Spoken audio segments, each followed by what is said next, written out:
kita Pak Prabowo Subianto dengan sangat tegas dan berkomitmen di acara yang pernah beliau hadiri di Hari Guru Nasional tahun 2024 menyampaikan bahwa pemerintah berkomitmen untuk meningkatkan kesejahteraan guru baik ASN, non-ASN dengan mendapatkan tunjangan profesi dan juga proses sertifikasi guru melalui program PPG.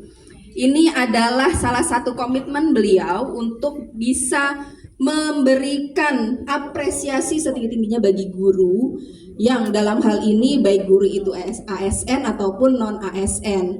Jadi teman-teman, di tahun 2024 lalu guru-guru kita mendapatkan kabar baik, kabar gembira, yaitu beliau di kesempatan HGN menyampaikan akan ada peningkatan tunjangan profesi khususnya bagi guru non-ASN yang meningkat dari tahun sebelumnya menjadi kalau tidak salah tahun ini 2 juta ya Mbak Sisi ya per bulan.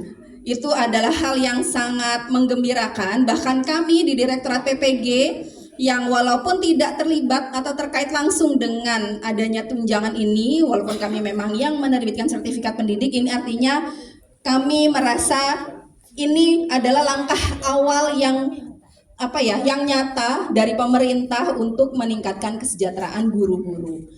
Next. Dan hal itu pula Pak Presiden menerjemahkan langsung dalam dokumen resmi di RPJMN 2025-2029 dengan tagline menuju Indonesia Emas 2045 yang mana di kabinet beliau membentuk Asta Cita Kabinet Merah Putih. Di cita keempat itu tagline-nya adalah memperkuat pembangunan SDM, sains, teknologi, pendidikan, kesehatan, prestasi olahraga, kesetaraan gender, serta penguatan peran perempuan, pemuda dan juga penyandang disabilitas. Jadi memang pendidikan itu masuk dalam salah satu asta cita Presiden yang tujuannya memang nanti harapannya di 50 tahun kemerdekaan, 100 tahun kemerdekaan Indonesia, kita semua bisa memperoleh generasi emas Indonesia. Next, amin. Dan mudah-mudahan teman-teman semua dan saya yakin teman-teman semua pasti akan berkontribusi terhadap hal itu nantinya menghasilkan generasi-generasi kita emas di 2045. Lalu next, di sini Kementerian Pendidikan Dasar dan Menengah, teman-teman, menciptakan atau mendukung program yang tujuannya atau tagline utama dari Kemendikbudrismen adalah pendidikan bermutu untuk semua. Ada 8 aspek yang melatar belakangi dan juga menjadi poin krusial yang akan selalu diprioritaskan dalam 5 tahun ke masa pemerintahan Pak Menteri Abdul Muti. Pertama, pendidik dan tenaga kependidikan yang kompeten dan sejahtera, lalu sarana prasarana memadai di sekolah, lingkungan budaya, sosial budaya yang mendukung, pembelajaran adaptif dan bermakna, ketersediaan layanan merata, pendidikan, pembiayaan pendidikan yang afirmatif, layanan pendidikan inklusif, dan juga pengembangan talenta unggul. Jadi satu dan lain hal saling terkait sehingga harapannya pendidikan bermutu itu bisa hadir untuk semua di semua wilayah, di semua kelas masyarakat yang nantinya bisa turut mendukung terwujudnya Indonesia Emas 2045. Next. Kami di Direktorat Jenderal Guru, Tenaga Pendidikan dan Pendidikan Guru turut mendukung ketercapaian program Pak Menteri yang kaitannya tujuannya yang khusus spesifik terkait guru, antara lain ada terkait peningkatan kualifikasi S1 D4 bagi guru-guru kita, senior-senior kita yang sudah lama mengabdi tapi belum berkesempatan mengenyam pendidikan S1, itu kami ada bantuan pendidikannya. Lalu ada peningkatan kompetensi guru yang mana pelatihan-pelatihan kami hadirkan kepada guru-guru dalam rangka mendukung kompetensi mereka, meningkatkan kompetensi mereka seiring dengan kebijakan Pak Menteri dan juga seiring dengan perkembangan informasi dan teknologi. Dan yang ketiga, meningkatkan kesejahteraan guru melalui sertifikasi. Kira-kira di sini teman-teman di PPG calon guru itu melihat guru-guru kita yang sudah senior, yang sudah mengabdi lama, lalu mengikuti PPG guru tertentu itu suatu keberkahan dan kabar baik nggak sih?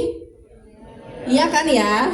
Jadi kami mendorong semua pihak juga turut mendukung pelaksanaan PPG guru tertentu karena memang sudah sepantasnya kita bisa memberikan penghargaan yang luar biasa pada guru-guru kita, senior-senior kita yang juga turut sangat besar andilnya melahirkan kita yang saat ini berada di posisi sekarang ini dan belum memiliki sertifikasi pendidik untuk segera memiliki serdik dan menerima tunjangan profesi guru gitu.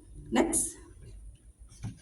Nah, itulah tadi kenapa kami menyadari bahwa untuk mendapatkan sumber daya manusia yang unggul, maka kunci utamanya adalah teman-teman semua, yaitu para guru-guru yang sudah kami siapkan melalui PPG calon guru. Tujuannya untuk apa? Yang pertama, kita harapkan Indonesia ini dapat menghadirkan guru-guru yang profesional dan juga guru-guru yang tentu saja sejahtera. Karena undang-undang pun memayungi teman-teman di profesi guru dengan beberapa pasal di dalamnya di undang-undang. Undang-undangnya tahu undang-undang apa teman-teman, dipayungi oleh apa undang-undangnya?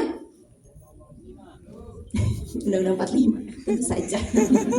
Yang tahu undang-undang yang khusus memayungi profesi guru. Nah, nanti ayo kita bedah bersama. Next slide. Nah, jadi Undang-Undang Nomor 14 Tahun 2005 adalah undang-undang yang memayungi profesi teman-teman sebagai guru. Di dalam undang-undang tersebut ada sejumlah poin-poin kunci, antara lain profesi guru itu apa saja persyaratannya, kualifikasinya, yaitu mereka yang memiliki S1D4, memiliki kompetensi, dan satu lagi kuncinya yaitu memiliki sertifikat pendidik. Secara kompetensi juga diatur, teman-teman lulusan harus tetap menjaga dan selalu meningkatkan kompetensi pedagogi, profesional, sosial, dan kepribadian dalam rangka terus meningkatkan kualitas pembelajaran nanti di satuan-satuan pendidikan. Lalu ada kualifikasi akademik tadi sudah disebutkan tentang minimal S1D4. Jadi memang guru-guru senior kita yang masih belum memiliki S1D4 itu kami dorong, kami coba sebagaimana caranya supaya mereka itu semuanya memiliki S1D4 dan segera mengikuti PPG. Nah, itulah hal-hal yang perlu nanti teman-teman bedah, teman-teman buka begitu ya. Undang-undang ini memayungi teman-teman. Nanti di situ ada hal-hal yang perlu teman-teman landasi begitu ya. Bahwa nanti secara keprofesian saya itu saya harus seperti apa sih minimal kompetensinya. Nah, itu ada semuanya dibedah di Undang-Undang Guru dan Dosen ini. Oke, next. Kebijakan PPG, kami di Direktorat PPG di bawah naungan Kemendikdasmen di Dirjen GTKPG sudah meluncurkan atau mensahkan Permendikbud 19 tahun 2024 tentang PPG, di mana di dalamnya itu ada dua jenis PPG, PPG guru tertentu dan PPG calon guru. Mungkin sebelumnya teman-teman mendengarnya PPG dalam jabatan dan PPG prajabatan. Nah, tapi sejak diterbitkannya peraturan ini, penamaannya atau nomenklaturnya berubah sedikit dari PPG guru tertentu ke PPG calon guru. Untuk PPG guru tertentu fokus utamanya adalah untuk penuntasan guru bersertifikat pendidik sehingga harapannya nantinya berdampak pada peningkatan kualitas pendidikan. Karena guru-guru tersebut yang tadinya belum berserdik, belum mendapat tunjangan, insya Allah dengan adanya sertifikat pendidik yang mereka miliki, dengan semua persyaratan yang mereka nantinya sudah penuhi, mereka berhak mendapatkan tunjangan profesi sehingga secara ekonomi terbantu, sehingga harapannya tidak lagi terlalu terfikirkan permasalahan ekonomi dan bisa lebih fokus kepada peningkatan kualitas pembelajaran mereka. Nah, sedangkan untuk PPG calon guru kami bertujuan untuk mendorong terjadinya atau terwujudnya keseimbangan antara supply demand antara kebutuhan dan juga supply yang bisa memenuhi kebutuhan tersebut melalui penyediaan guru-guru yang berkualitas atau guru-guru profesional. Next.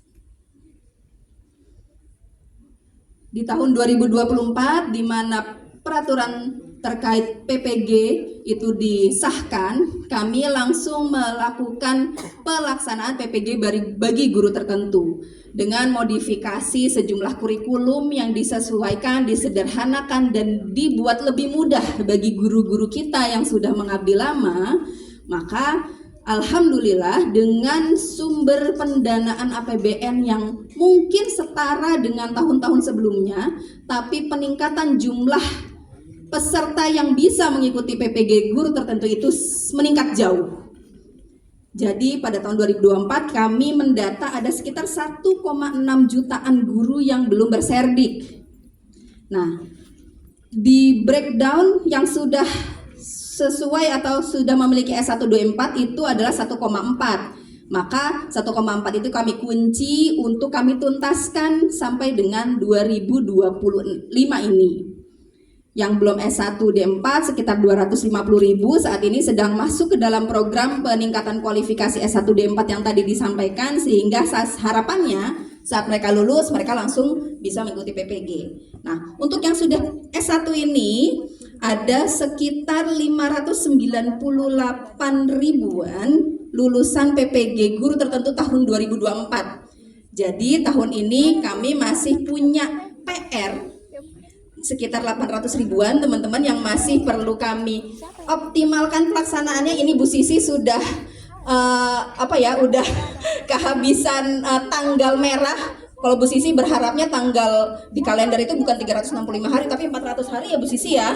Lebih dari 400 hari harapannya supaya apa? Supaya 800 ribu ini guru-guru kita bisa terfasilitasi pelaksanaannya PPG guru tertentu. Tepuk tangan buat Bu Sisi yang selalu mendukung ini pelaksanaan UKPPG.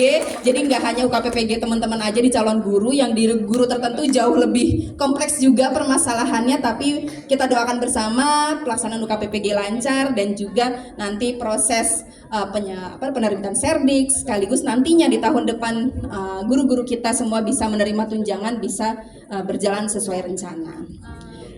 Amin. Nah, tahun ini tinggal 800 ribu itu yang akan menjadi sasaran kami, dan nanti di tahun depan penuntasan sisa-sisa 250 ribuan guru yang baru menyelesaikan S1 D4 itulah yang nanti akan kami fasilitasi pelaksanaannya. Jadi semisal ada kabar di luar sana yang PPG ternyata sudah selesai kah di 2025, tidak ada lagi di 2026, itu tidak benar ya.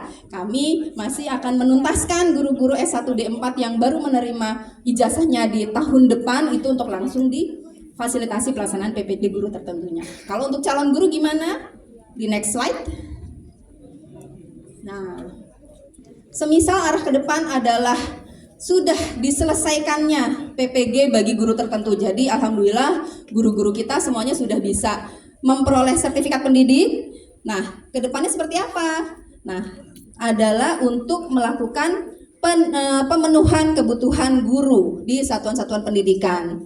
Kita tahu bersama bahwa secara data statistik, yang mungkin mohon maaf saya tidak bisa tampilkan di sini karena belum sempat dimasukkan, tapi bisa saya sampaikan kebutuhan guru rata-rata per tahunnya teman-teman itu di angka 50.000, 60 ribuan. Itu baru guru pensiun. Jadi bayangkan semisal di setiap tahunnya kita tidak bisa memberikan supply yang cukup untuk memenuhi kekosongan itu, akan sangat terasa sekali olah hati, olah rasa, dan olahraga secara holistik dan terpadu. Next.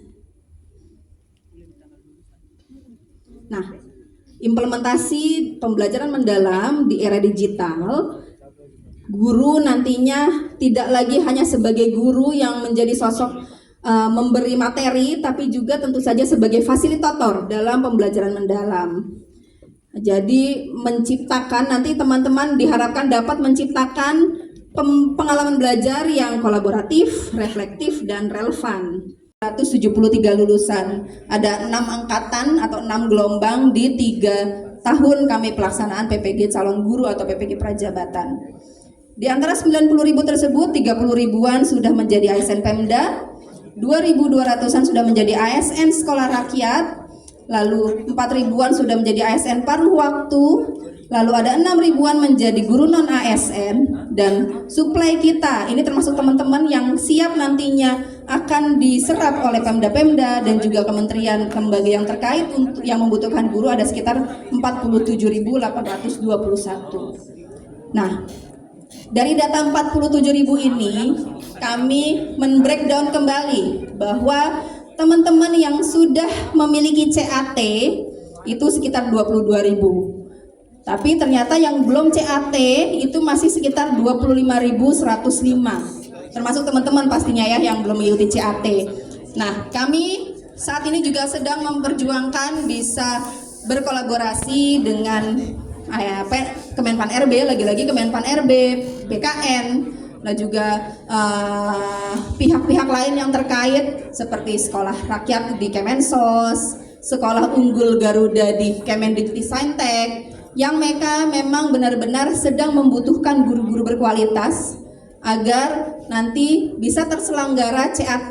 Mudah-mudahan ya, mohon doanya, mudah-mudahan bisa terkabul dan kami bisa segera melaksanakan CAT untuk teman-teman, karena CAT itu merupakan prasyarat kalau untuk saat ini ya, prasyarat untuk lulusan PPG calon guru mengikuti seleksi ASN di kementerian lembaga. Karena tahun ini PPG lulusan PPG G2 2024 kan belum berkesempatan ya mengikuti CAT, dan ASN seleksi ASN P3K yang kami dengar infonya memang tahun ini baru penyelesaian di Pemda-Pemda tahun ini. Kita masih menunggu apakah dibuka atau tidak, tapi setidaknya karena Pak Presiden sendiri di statement yang resmi dirilis oleh Kemensos menyampaikan masih ada sekitar kebutuhan 100 titik lokasi sekolah rakyat yang akan dibuka di tahun 2026. Jadi dengan jumlah lulusan kita yang 22.000 yang sudah CAT ini, kayaknya kami masih berpikir ini harus ditambah lulusannya yang sudah memiliki CAT. Jangan sampai teman-teman itu kehilangan kesempatan. Kami sedang berupaya, mudah-mudahan bisa segera terlaksana begitu ya untuk proses pelaksanaan CAT ini. Kami mohon dukungannya. Mudah-mudahan proses kolaborasi kami tentu saja tujuannya untuk satu, agar kebutuhan guru di instansi-instansi yang membutuhkan guru berkualitas itu bisa kita supply full sepenuhnya dari lulusan PPG calon guru. Layaknya sekolah rakyat kan juga memang satu-satunya supply ya dari lulusan PPG calon guru begitu ya. Nah, harapannya nantinya pada saat misalnya ada Pemda yang urgent gitu ya, penting sekali atau sangat mendesak untuk segera terpenuhi kebutuhan gurunya, lalu ada kementerian lain yang membutuhkan guru, mereka sudah siap menyerap teman-teman karena sudah memiliki CAT seperti itu. Tapi di luar itu masih banyak juga kesempatan bagi teman-teman untuk mengabdi di sekolah-sekolah swasta. Semisal teman-teman merasa, aduh kok lokasi SR jauh ya, karena kan lokasi SR itu bukan kewenangan dari kementerian kami. Lokasi SR itu ditentukan oleh Kementerian Sosial. Dan juga nanti misalnya sekolah unggul Garuda, itu kan lokasinya ditetapkan oleh Kemendikbudristek. Jika merasa teman-teman siap untuk berpindah domisili ke lokasi-lokasi yang kebutuhan gurunya tinggi, kami sangat apresiasi. Mudah-mudahan teman-teman di sini siap ya. Mudah-mudahan siap. Jadi dimanapun lokasi misalnya SR berada, bisa berpartisipasi mengikuti seleksi. Sedikit spill nih teman-teman, bahwa untuk pelaksanaan seleksi guru sekolah rakyat itu nantinya teman-teman memerlukan yang namanya harus mengikuti seleksi kompetensi tambahan. Itu ada tes kemampuan bahasa Inggris, TOEFL, lalu ada tes kepribadian, atau tes psikologi dan juga wawancara. Nah, kalau ada waktu yang cukup nih, teman-teman bisa mempersiapkan diri, itu sangat bagus. Tes TOEFL kan ada banyak ya, online, gratis. Nah, itu coba teman-teman iseng persiapkan diri. Begitu pula juga tes psikologi, kalau tidak salah sih ada latihan-latihan soalnya. Nah, itu yang perlu teman-teman siapkan. Karena tidak jauh berbeda dengan Sekolah Unggul Garuda, mereka juga menetapkan standar kualifikasi yang tinggi untuk lulusan-lulusan PPG calon guru yang akan menjadi guru di Sekolah Unggul Garuda. Karena memang Sekolah Unggul Garuda itu dibuat dari arahan Pak Presiden, tujuannya untuk menyiapkan siswa-siswa kita yang berprestasi, yang berpeluang besar untuk masuk ke 100 top 10 in the world university gitu. Jadi memang ada apa ya? Ada kebutuhan khusus atau spesifik dari setiap sekolah yang dibuka oleh Pak Presiden. Untuk yang sekolah rakyat, mungkin teman-teman tahu tujuannya adalah untuk memberikan akses seluas-luasnya bagi anak-anak dari keluarga miskin ekstrim, desil 1. Yang itu memang juga luar biasa. Saya sendiri terlibat langsung dalam proses seleksi dan melihat langsung juga betapa senangnya murid-murid yang akhirnya bisa masuk ke SR, yang mereka, teman-teman mungkin bisa bayangkan ya, ada siswa yang akhirnya mereka bisa makan daging baru di saat itu pada masuk ke asrama sekolah rakyat. Walaupun akhirnya awal-awalnya tubuhnya menolak gitu ya, karena sakit, mungkin kaget dengan asupan daging atau nutrisi yang cukup gitu ya, tapi memang ternyata sekolah rakyat ini harapannya bisa menarik atau membawa keluar keluarganya dari kekejaman kemiskinan itu. Jadi ini merupakan salah satu cita-cita mulia dari Pak Presiden, dan mudah-mudahan nanti teman-teman yang bisa berkesempatan menjadi guru sekolah rakyat bisa betul-betul membawa murid-murid ini nanti bisa sukses membawa keluar keluarganya dari gelapnya kemiskinan itu sendiri. Nah, berbeda dengan Sekolah Unggul Garuda yang tadi, yang mereka tujuannya memang berbeda. Mereka ingin menyiapkan lulusan-lulusan SMA untuk bisa masuk ke sekolah universitas terbaik dunia gitu. Nah, next. Masih ada lagi, masih beberapa, nggak lama, janji. Habis itu kita diskusi. Oke, nah, kelulusan PPG di UNM sampai dengan angkatan 2024 gelombang 2 itu mencapai 5.000. Ini luar biasa, gede banget, ini tinggi banget sih UNM. Karena memang jumlah dosennya banyak, bidang studi yang mendapat izin PPG-nya banyak. Itu, dan satu-satunya LPTK di wilayah timur yang memiliki fasilitas dan juga kelengkapan prodi sebanyak ini baru UNM. Tepuk tangan buat UNM.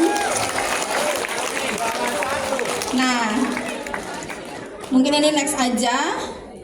Lanjut ke slide berikutnya. Nah, di tahun 2025 ini, kemarin pelaksanaan UKP PPG 2025 gelombang 1 ada 755 lulusan.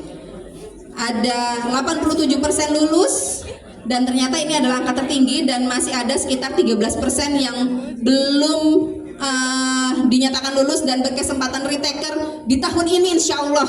Jadi nanti berikan informasi baiknya, mudah-mudahan ya Mbak Sisi ya, bismillah ya. Kita masih berupaya, teman-teman yang belum lulus ini bisa berjuang lagi menjadi retaker, yang pelaksanaannya insya Allah di bulan, nanti di-spill aja sama Mbak Sisi, nanti tanya aja ke Bu Sisi ya, kapan Bu pelaksanaannya gitu. Oke, next. Tentu saja potensi karir sebagai lulusan PPG calon guru itu wajib menjadi guru ya teman-teman. Udah dibeasiswakan, mudah-mudahan komitmennya terlalu semangat, semangat tadi menyampaikan yel-yel ya. Jadi terus semangat untuk menjadi guru. Tentu saja ASN menjadi jalur yang bisa teman-teman ambil Lalu juga ada guru tetap yayasan, yang ini jangan sampai dinomor 2-kan juga. Semisal teman-teman melihat ternyata potensi menjadi ASN-nya misal terlalu jauh, dan ya kalau maunya di dekat rumah ada yayasan, ya jangan ditolak, tetap diambil aja, diterima aja. Karena itu menjadi salah satu upaya kita juga, jangan sampai swasta-swasta juga merekrut guru-guru yang memang belum tersertified gitu ya. Kami sudah menyediakan lulusan nih, jadi mudah-mudahan teman-teman bisa terserap sempurna baik itu di ASN maupun di yayasan yang dikelola oleh masyarakat. Nah, dan juga tentu saja menjadi guru di kementerian lain, yaitu bisa di yang tadi SR, di Sekolah Unggul Garuda, di Kementerian Perindustrian, di Kemenak pun teman-teman bisa. Semisal ada kebutuhan di Kemenak, itu sertifikat pendidikan teman-teman itu berlaku di Kemenak sesuai dengan bidang studi yang diampu oleh teman-teman. Oke. Next.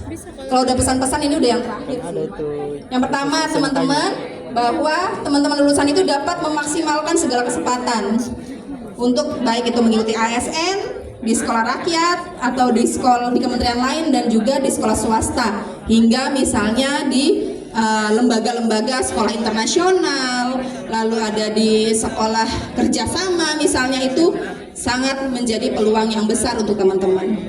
Yang kedua, jangan terbukalah terhadap peluang karir guru baik itu di sekolah formal maupun non formal. Yang ketiga, jangan merasa cukup, terus belajar meningkatkan kompetensi untuk memberi dampak positif di lingkungan sekitar. Dan yang keempat, ini yang paling penting dan mudah-mudahan teman-teman bisa tetap menjaga ini begitu ya, karena media sosial itu sangat kejam sebenarnya. Saat teman-teman berstatement itu recordnya, historinya bisa kelacak hingga nanti. Saat ada statement yang negatif muncul dari teman-teman, itu bisa dilacak, terus bisa dibaca oleh